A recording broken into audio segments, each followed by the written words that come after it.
기도합니다. 은혜로우신 하나님, 거룩한 주일날 3부 예배 하나님께 드릴 수 있도록 도와주심을 감사합니다. 코로나로 어려움 가운데 있는 이때에 우리 사랑하는 성도들 지켜주시고 보호해 주시고 간섭하여 주시옵소서. 특별히 하나님 가정에서 예배드리는 지체들도 있습니다. 우리가 동일한 은혜를 내리워 주시옵고 예배가 예배답게 예배 드릴 수 있도록 인도하옵소서. 하나님, 코로나가 속히 종식되어서 우리 사랑하는 성도들이 마음껏 주님을 찬양하고 하나님 앞에 나와 기도하고 마음껏 주님의 이름을 높일 수 있도록 인도하옵소서. 주님의 뜻이 무엇인가를 우리는 깨닫게 하옵소서. 오늘 또 주님의 전에 꼭 나와야 되는데 육신의 질병으로 나오지 못한 성도들이 있습니다. 주님 찾아가 주시고 병원에 입원해 있는 성도들 하나님 깨끗하게 치료하여 주옵소서.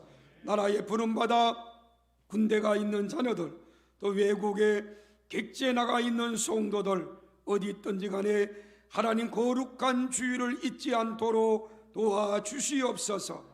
하나님, 이 시간도 말씀 듣기를 원합니다. 주님 말씀하소서 내가 듣겠습니다라는 겸손한 마음으로 하나님의 말씀을 듣게 하옵소서. 주신 은혜 감사하며 하나님께 또 귀한 예물 드렸습니다. 하나님, 예물 위에 축복하시고 예물 때문 우리들 시험 들지 않도록 하나님 도와주옵소서. 더 많은 물질의 축복을 받아서 가난한 사람, 없는 사람, 또 전 세계에 나가 선교하는 선교사님들, 또 미자립 교회들, 기관들 잘 섬기는 교회가 되게 하옵소서. 이 시간 성령님 역사하여 주옵소서. 예수님의 이름으로 간절히 축복하며 기도 올렸나이다. 아멘. 할렐루야. 거룩한 예배의 자리에 나오신 여러분, 주님의 이름으로 환영하며 축복합니다. 우리가 성경의 역사를 보면 영적 부흥기가 있었는가 하면 영적 침체기가 반복되어 나타나는 것을 우리는 볼 수가 있습니다. 성경에서 가장 영적으로 타락했던 때를 뽑으라면 아마 아방 때가 아닌가. 그런데 이때에도 가장 강력한 영적 지도자가 있었는데 바로 엘리야입니다. 엘리야의 영적 운동이 함께 있었던 그러한 시대였습니다. 가장 타락했던 때에 가장 강력한 부흥과 회개의 운동이 일어난다면 지금 이 시대의 교회를 보면서 우리가 느껴야 하는 것은 실망이 아니라 지금 이 시대를 통해서 하나님의 뜻이 무엇인가를 우리들은 생각해 보아야 한다는 것입니다. 지금 우리는 역사상 한 번도 경험해 보지 못한 코로나19의 팬데믹 속에 우리는 살아가고 있습니다. 코로나19는 어느 대륙에만 국한된 것이 아니라 전 세계가 코로나로 어려움을 겪고 있습니다. 이러한 코로나19의 팬데믹 가운데 어려움을 겪는 것이 많이 있지만은 그 중에 하나가 바로 교회입니다. 어느 나라에서는 예배를 드리지 못하게 하는 나라도 있으며 우리나라에서는 비대면 예배를 드리라고 오늘까지 우리는 또 비대면 예배를 드리고 있습니다. 저는 지금이 영적으로 가장 어려운 때가 아닌가라고 생각해 봅니다. 하나님께서는 영적으로 어려운 때에도 영적으로 깨어있는 자들을 보내주셨고 또 강력한 부흥의 역사를 일으키신 하나님이심을 우리들은 잘 압니다. 18세기 영국은 산업혁명으로 가장 부유했지만 또 가장 어두웠던 그러한 사회를 보내기도 했습니다. 당시 영국 교회에서는 부자와 가난한 자가 주일 예배 시간이 되면 명백하게 구분되는 그러한 때였다라고 합니다. 이때 웨슬리라는 영적 지도자가 나타나서 영국 사회를 변화시켰습니다. 그리고 1세기를 지나지 않아 또 영적 침체기가 또 찾아왔습니다. 20세기 초가 되어서는 1904년 웨일즈의 부흥운동이 일어났던 것을 우리들은 교회사를 통해서 볼 수가 있습니다. 이 시기에는 한국 교회에는 1905년 원산의 대부흥운동이 일어납니다. 1905년 원산의 대부흥운동이 1907년 평양의 대부흥운동으로 이어졌습니다. 이 시기에 있었던 부흥의 특징, 특히 우리 한국에서 있었던 1907년에 일어났던 대부흥의 특징은 회개와 더불어서 부흥이 일어났다는 것입니다. 많은 회개운동이 일어났습니다. 그때 한국교회는 그 어떤 때에도 경험해보지 못했던 사도행전 오순절 사건 이후 강력한 성령의 강림을 체험했던 때가 1907년입니다. 그 여파로 한국교회는 교회사의 그 유래를 찾아볼 수 없을 정도로 놀라운 변화와 성장을 거두었었습니다. 대한민국은 이러한 역사의 모진 시련을 뚫고 나라는 부강한 나라로 도약하게 되었고, 사회는 악습들이 타파되고 선진 국가로 발전해 나가는 그러한 기회가 되었었습니다. 이러한 대한민국은 미국 다음으로 세계 선교사를 두 번째 많이 파송한 국가입니다. 세계 선교를 주도하는 선교 한국이 되었습니다. 이러한 부흥이 있기를 소원하는 마음으로 저는 4월 한 달 동안 어게인 다시라는 말씀을 준비하면서 오늘은 마지막 주일로 부흥을 다시 한번 준비하자라는 그러한 말씀을 전하려고 합니다. 여러분, 부흥이 뭡니까? 교회에서 가장 많이 쓰는 단어 중에 하나가 부흥입니다.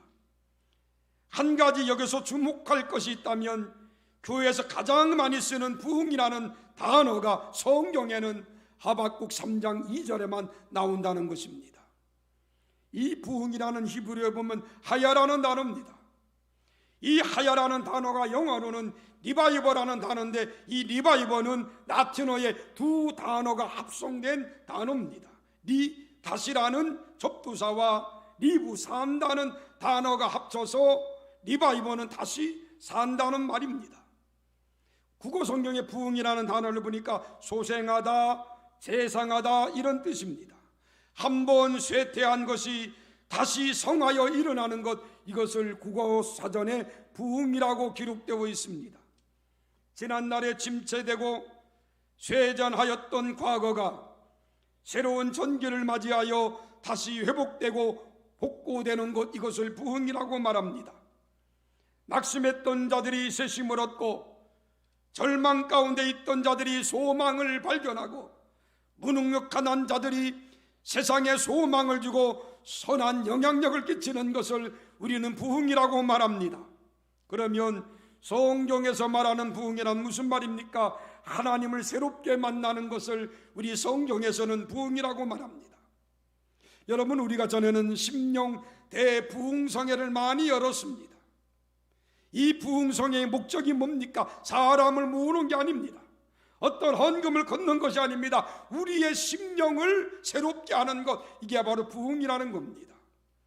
내 삶 속에 하나님의 성령께서 새롭게 임하셔서 하나님으로부터 멀어졌던 사람들이 하나님께로 돌아오는 것을 우리는 부흥이라고 말합니다.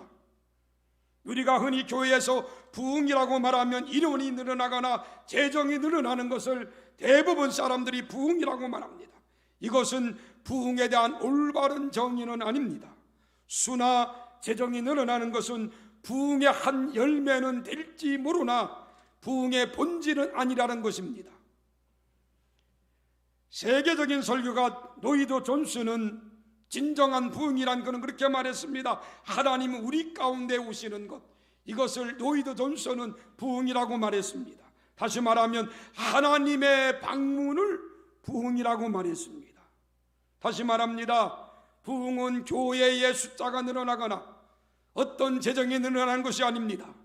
부흥은 하나님의 임재와 성령님의 역사 가운데 이루어지는 것, 이것이 바로 부흥이라는 것입니다. 한번 따라합시다. 부흥은 하나님의 임재와 성령님의 역사하십니다.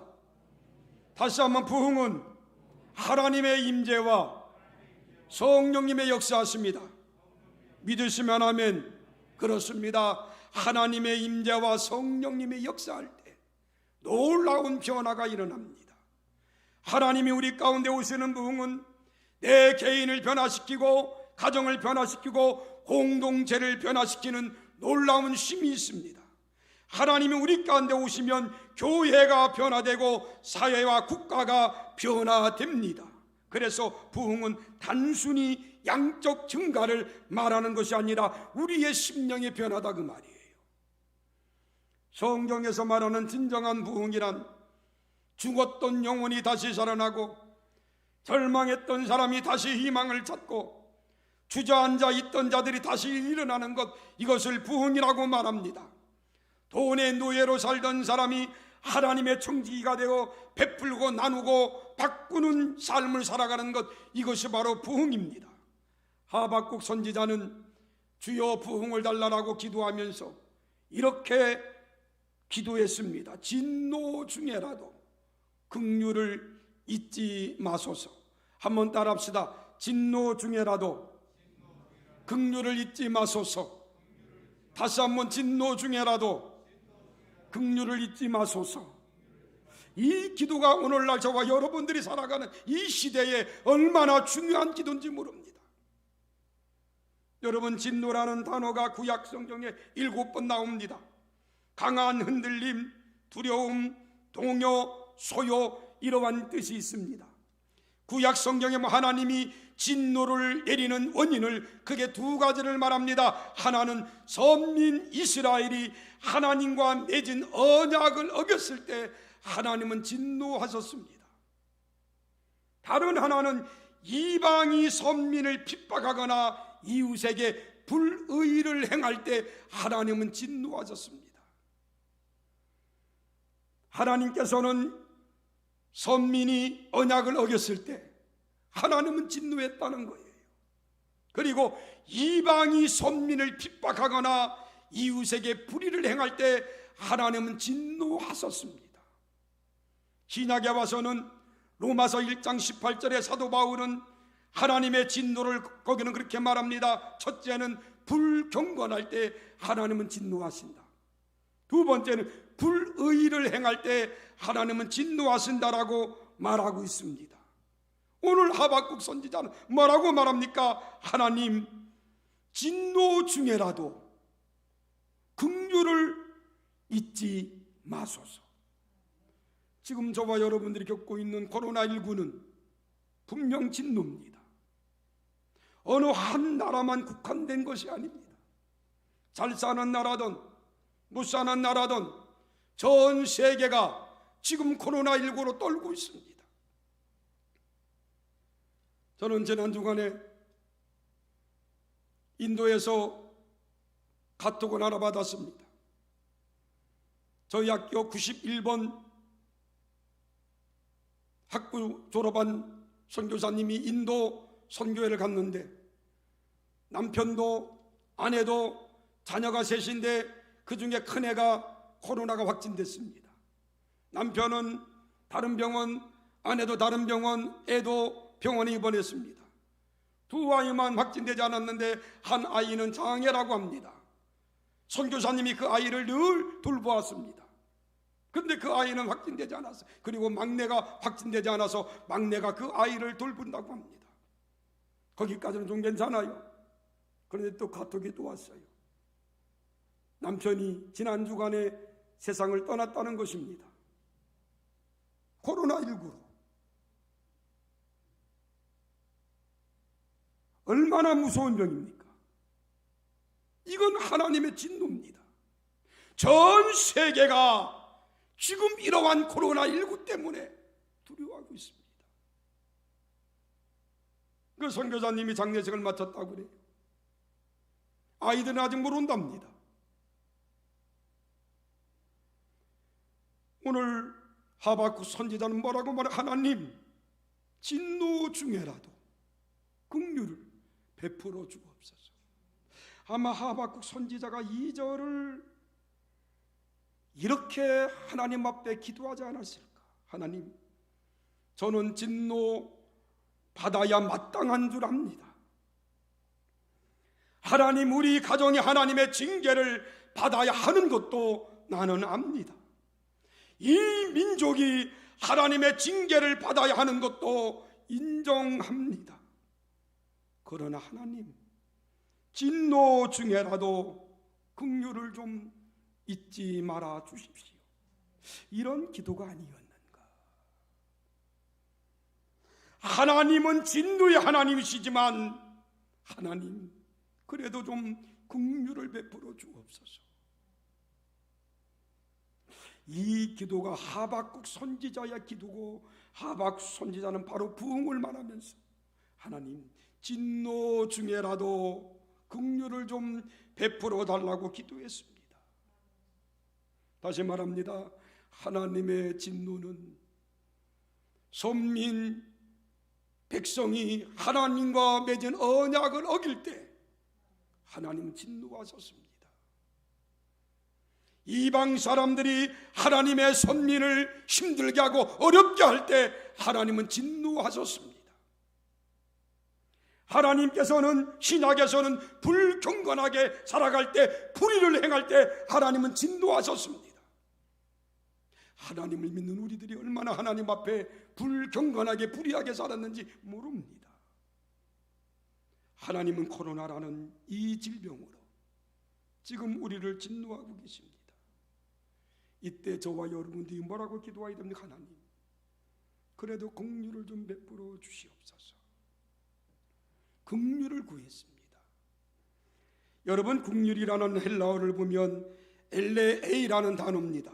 히브리어에 헤세드라는 단어가 있습니다. 이 단어가 바로 인애라는 단어입니다. 긍휼이라는 말은 문자적으로 말하면 함께 아파한다는 거예요. 긍휼은 사랑, 자비, 용서, 관용, 이런 것들을 연상케 하는 게 긍휼입니다. 하나님은 긍휼의 하나님이십니다. 그러나 하나님은 무조건 사랑만 하시지 않습니다. 용서만 하시는 하나님이 아니시라는 겁니다. 때로는 하나님은 진노하시는 하나님이시기도 합니다. 그 하나님 진노 가운데서도 하나님, 나를 좀 긍휼을 베풀어 달라는 거예요. 바울도 하박국 선지자처럼 긍휼하신 하나님을 이렇게 바울은 고백했습니다. 에베소서 2장 4절에 보니까 사도 바울은 긍휼이 풍성하신 하나님이다 그랬습니다. 그냥 긍휼의 하나님이 아니고 사도 바울은 긍휼이 풍성하신 하나님이다. 그렇습니다. 우리 하나님은 긍휼이 풍성하신 하나님이십니다. 그 하나님께서는, 긍휼이 많으신 하나님께서는 바로 저와 여러분들의 아파하는 것, 함께 아파하시는 하나님이심을 믿으시기 바랍니다. 하나님께서는 우리의 고통을 당신의 고통처럼 느끼시는 하나님이십니다. 하나님께서는 우리의 아픔을 당신의 아픔으로 생각하시는 하나님이십니다. 하나님께서는 우리의 슬픔을 당신의 슬픔으로 생각하시는 긍휼이 풍성하신 하나님이십니다. 그 하나님 앞에 기도하라는 겁니다. 진노 중에라도 하나님 긍휼을 좀 베풀어 주옵소서. 하나님의 긍휼하심을 안 하박국 선지자는 오늘 본문에 이렇게 고백합니다. 여호와여, 내가 주께 대한 소문을 듣고 어떻게 했다고요? 놀랬다 그랬어요. 우리 하나님에 대한 소문을 듣고 내가 놀랬습니다. 하나님에 대한 소문이 어떤 소문입니까? 바벨론을 통해 유다의 죄악을 징계하시는 하나님, 하나님의 백성들이 바르게 살지 못할 때 하나님께서는 이방 사람들을 통해서 징계하시는 하나님, 또 하나님의 백성을 괴롭히며 교만을 행한 바벨론을 심판하실 하나님에 관한 소문을 듣고 내가 놀랐나이다. 이 말은 하박국은 하나님에 대한 소문을 듣고 내가 변화되었다 그 말이에요. 다시 말하면 지금까지 하박국 선지자는 하나님의 깊은 섭리를 깨닫지 못하고 원망하고 불평했던 자리에서 하나님에 대해서 알고 내가 놀랬다 그 말입니다. 여러분, 하나님은 천지 만물을 창조하신 창조주이십니다. 그 하나님을 우리들은 바로 깨달아야 됩니다.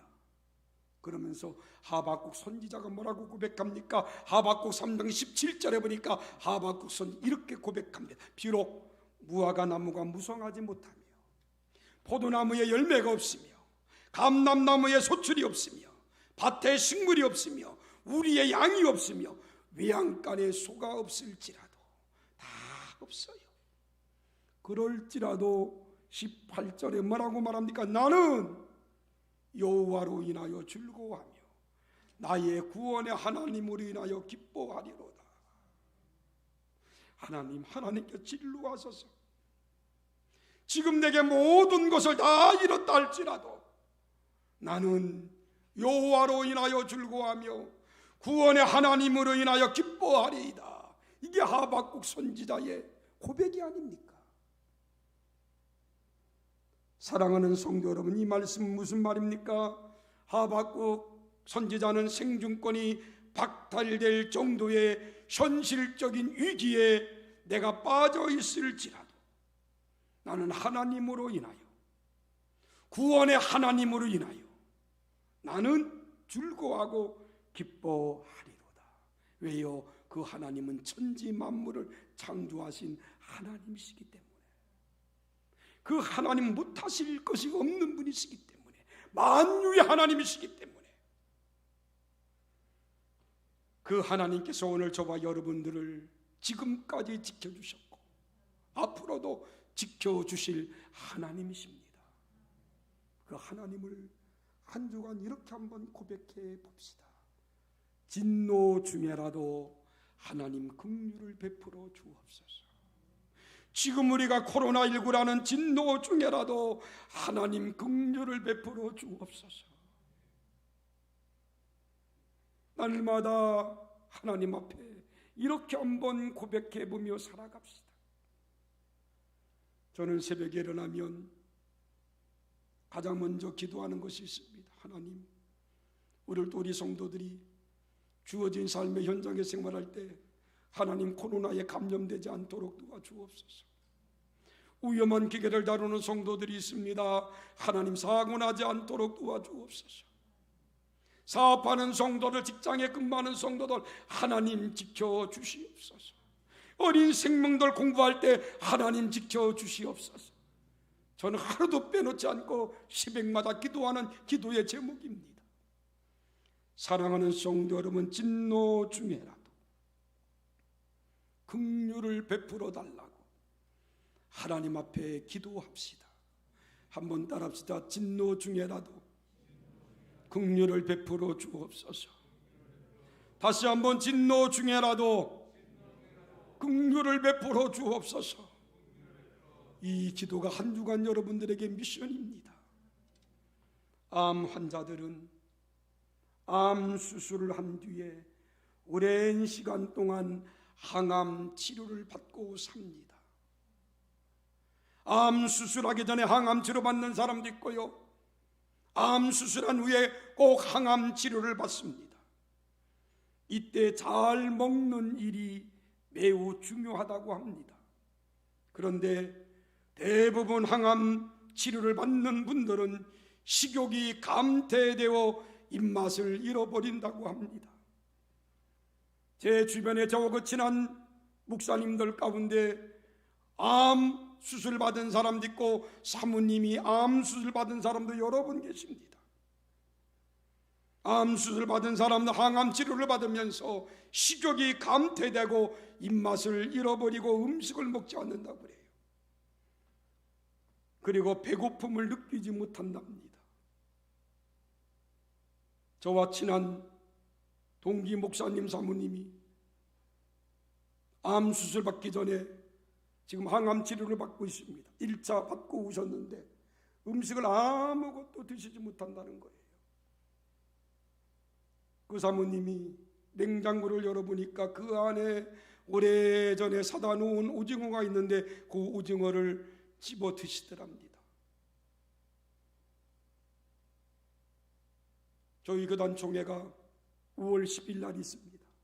코로나기 때문에 큰 강당을 3개 빌려서 뚝뚝 떨어져서 이번 총회를 할 계획입니다. 총회를 안 할 수가 없으니까요. 99회기 제가 임원인데 100회기 총회를 준비하기 전에 99회기 임원들이 마지막 임원회를 그래도 좀 조용하고 우리가 임원회 하기가 좀 좋은 장소에 가서 임원회를 하자 그래서 강원도 속초로 갔습니다. 그 지난 주간 1박 2일로 임원회를 하고 왔습니다. 그 목사님이 사모님을 드리려고 오징어를 사러 가자고 그래요. 마른 오징어를. 그래서 그 목사님을 모시고 제가 아는 장로님이 건어물 가게를 하기 때문에 오징어를 사러 갔습니다. 가서 장로님 가장 좋은 오징어를 좀 주십시오. 저는 오징어 값이 그렇게 비싼지는 이번에 처음 알았습니다. 10마리가 53,000원이더라고요. 참 비싸대요. 전에는 한 축은 몇 마리예요? 20마리가 뭐 3만원 뭐 그렇게밖에 안 됐는데 지금은 10마리가 53,000원이에요. 가장 좋은 거. 그걸 목사님이 사오셨어요. 왜? 사모님을 드리려고. 왜? 항암 후유증으로 음식을 드시지 못하는 오징어는 드신다는 거예요.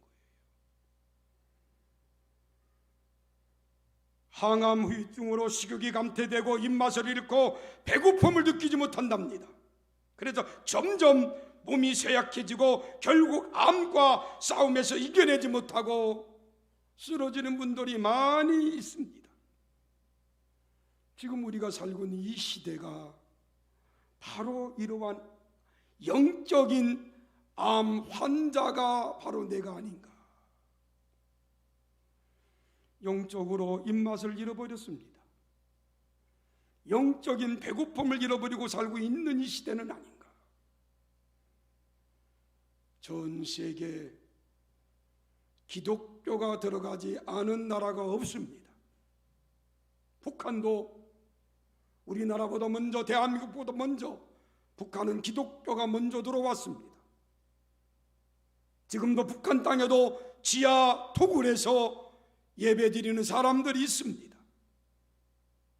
전 세계에 기독교가 들어가지 않은 나라가 없어요.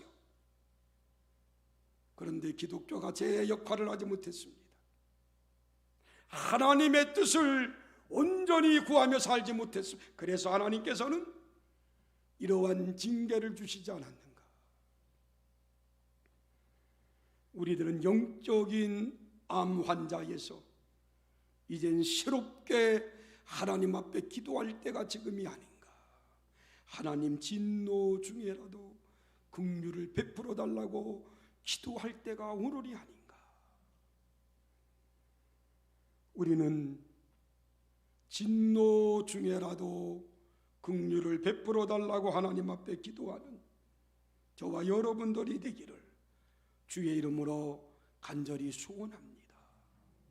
이렇게 기도하는 자가 되기 위해서 절대적으로 필요한 것이 있습니다. 그게 뭔가 하면 우리의 죄와 허물을 뉘우치며 고백하는 통회의 기도입니다.